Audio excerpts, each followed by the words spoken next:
न जाने मेरे दिल को क्या हो गया, अभी तो यही था अभी खो गया। हो गया है तुझको तो प्यार सजना, लाख कर ले तू इनकार सजना। हो गया है तुझको तो प्यार सजना, लाख कर ले तू इनकार सजना। दिलदार सजना है ये प्यार सजना। Hello, my beautiful, lovely people, and welcome to season 2. So, if you've watched season 1, you know that it was all about back in the days. But season 2 is They Meet. Yes, that's what it's entitled. And we're going to have 7 episodes taking you down our memory lane. And how did this crazy power couple meet? So it all happened in 2010. It was a vibey, most exciting year in South Africa. It was the World Cup, Soccer World Cup. So here I was, a dancer, entertainer. As I did mention, I was brought up in an entertainment family. I was the lead dancer for a group called Afrofusion that was with Big M Productions. And during that year, we've traveled to several different destinations for opening ceremonies for the FIFA World Cup. It had to be the highlight of my life, something I've never experienced before. And really, it was like the best part of my life. I stole the show, and I'm not just saying that. If you've watched me perform before, you would know that it wasn't, okay, let me rephrase. I didn't steal the show. I was the show. So it was a hype everywhere, and it was something that the feeling that I had, I cannot explain because it was overwhelming. Crowds used to go crazy, people used to love it, and the energy that I had was phenomenal. During that time, we had to travel a lot, and it was also a year that Mr. Mahabir has been going through a lot in his life as well. So as Mr. Mahabir told you, we don't take the bad, we take the good and we move on. And that is what we did. You know, it was something I said to Mr. Mahabir when we first met, that, you know, in my life, I've been through a lot. There's been so many people I've met along the way. There's been so many times I was hurt, I was broken. But throughout all of that, all I did was take the good. I take the good out of people, I take the good out of situations, and I move on, because that's the only way we can move on and that we can prosper. And while sharing this with him, I think he learned that along the way. But anyway, long story short, it all happened this one afternoon, and I think it was a Friday afternoon. I was I don't know, I had a dream about him, and I decided to give him a call. So I called him, and bear in mind, he had my vehicle that he was fixing. I did remember him telling me, like a couple of weeks before that, we met at a show at Sibaya, and he came up to me and he said, you know, Sarah, I have your car, and I haven't started it with it yet, so whatever it is that you have, you know, like, can you just pay a deposit or something and let me start working with it? So I said, you know, at that time I used to call him Uncle Praveen. So I said, Uncle Praveen, I totally agree, and I definitely will make sure I come and visit you, and I will definitely give you a down payment. Times are very hard at that time, you know. I really needed my car, but I couldn't pay for it as well. But I didn't expect any freebies, so he understood me very well, and he was very patient and understanding. So what I did was I called him when I had this dream, and I called and I said, hi, how are you? And he's like, I'm fine, who is this? So I said, it's Sarah. So he says, Sarah, how are you? And he was so jovial and he was so happy to hear my voice. And I was like also so thrilled, like he was sounding so happy. And I was like, yay, at least he won't be cross with me, because I still didn't come through with the payment. And I said, I had a dream about you. And he's like, oh, really? What did you dream? So I said, no, I just dreamt that you was around. You were definitely not fixing my car. And then he laughed. And I said, but that's the reason why I called. I called to let you know that I will be getting some money coming in, and I'm going to bring it to you, and then you can start with my car because I really need it, And he was like, no problem. But also, he was so bad to me because he did my brother's car once free of charge, and there was nothing even wrong with his car.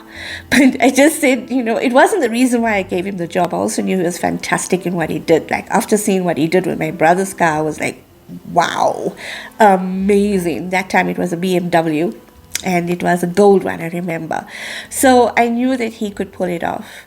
And so happened 2 weeks down the line, I never speak to him after that, but 2 weeks down the line, I had some money and I went to the workshop where he was. I called him, please can you give me directions? And he gave me directions, and I rocked up there.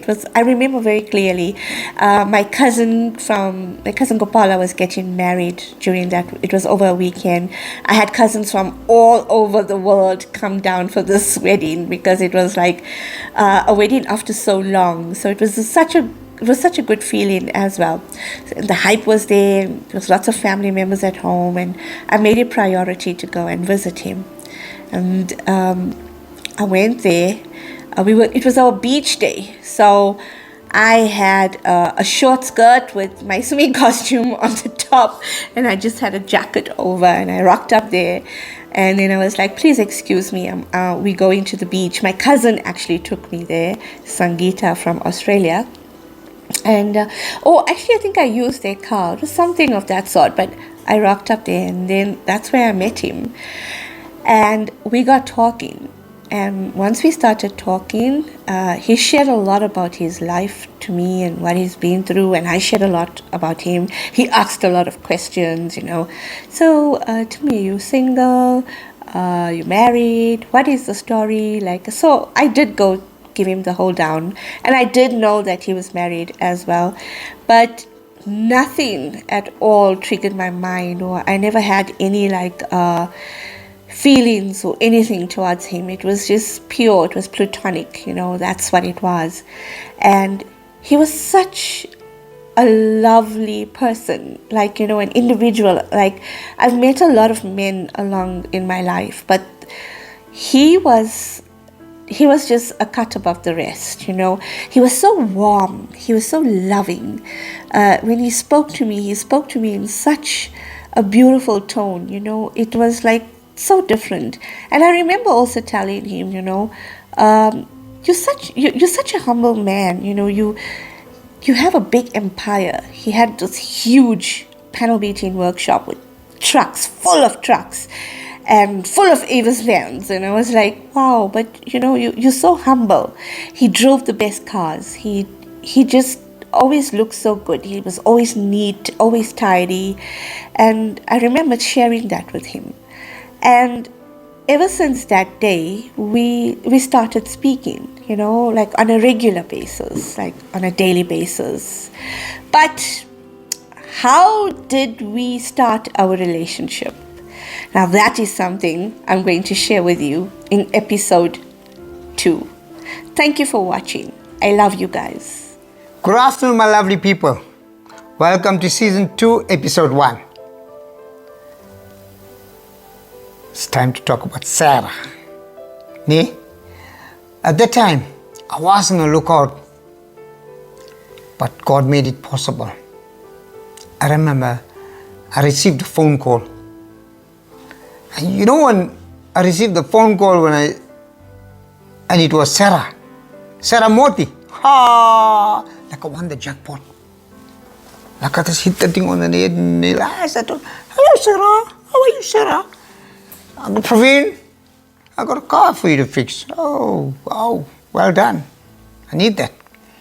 So all that happened and stuff, and then As soon as they call for my daughter to do a dance, I'm always there. Dance school, I'm there. Why?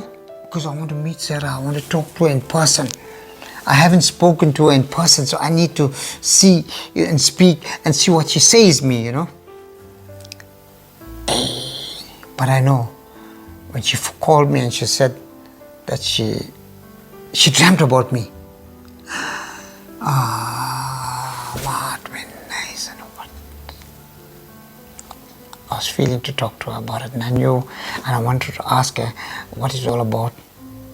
But we met. Soon after that, we met, and she like, you know, bubbles in my body, because she was growing all over me slowly as we speak. Hey, she was a person that, you know, that put so much joy into me, and I never used to like, you know, like look at other people. I only want to see her. In front of me, I want to see her. It's all about her.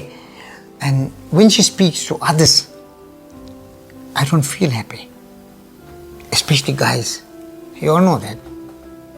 I'm sure y'all don't like your wives to speak to guys. You know what I mean? But I was getting to know her, and yeah. That time she was going to Cape Town for one show. She had one phone. She had a 1920 model. I bought a new model phone, and I gave her airtime. Like, you call me, you know. And we used to communicate. I never used to sleep without phoning her. In the morning, before I can even wash my face, I need to say a good morning. That's how it is. And when she came back, she came back with 400 airtime. She never phoned anybody beside me. I knew she belongs to me. She's all mine because I love her. And now I can see that she loves me too. And because, you know what, I can see the phone, because I always now take the phone and I just say, oh, let me have a look at your phone. Not for nothing, you know, it's good. Just to see, you know, to scroll and check and stuff. But she was all mine that time. And I used to go alone for dance classes, dance school with my daughter. I used to take her. I was alone because I needed to watch, to keep an eye, because I know I love her too much. That time, she brought joy to my heart. It was all about God, you know. God brought me so much of joy. I was on the lookout that time. And I also, you know, I had my business and stuff like that, but I never neglected, you know. And there's so much happiness that happened, and the trials that we took at that time. It's amazing. But I had a family. But catch me on episode 2.